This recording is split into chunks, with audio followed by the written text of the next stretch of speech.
ईद मिलादुल नबी निर्मित कसारा शहरातील मुख्य मार्गावरून मुस्लिम बांधवांनी भव्य मिरवणूक काढत ईद मिलादुल नबी उत्सव साजरा केली। यावेळी मिरवणुकीत असलेल्या डीजेवर तरुणाई पैगंबराचे नारे बोलताना आढळून आली। अतिशय शिस्तबद्ध पद्धतीने कसारा शहरातील मुख्य मार्गावरून ही मिरवणूक काढण्यात आली।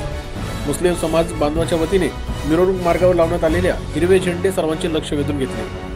जामा मस्जिद पासून ते दर्गापर्यंत मिरवणूक काढण्यात आली। मिरवणुकीचा कोणाला त्रास होऊ नये याकरिता रस्त्याच्या एका बाजूने शिस्तबद्ध पद्धतीने मिरवणूक काढून मुस्लिम बांधवांनी ईद मिलादुल नबी उत्सव साजरा केली। यावेळी पोलीस विभागाच्या वतीनेही कडक बंदोबस्त ठेवण्यात आला होता। अनेक वेगवेगळ्या वेशभूषेत मुस्लिम बांधव या मिरवणुकीत सहभागी झाले होते। हातात हिरवे झेंडे तसेच डीजेच्या वर चालणाऱ्या नात तसेच मोहम्मद पैगंबरांच्या गाणे यावर तरुणाई मोठ्या प्रमाणात थिरकताना दिसून आली। युवकांमध्ये या मिरवणुकीमध्ये मोठ्या प्रमाणात उत्साहाचे वातावरण दिसून आले। कुठेही अनुसूचित प्रकार घडू नये याकरिता पोलिसांनी चोख बंदोबस्त ठेवला होता। लोकशाही क्षेत्रासाठी फरहान सय्यद, कसारा।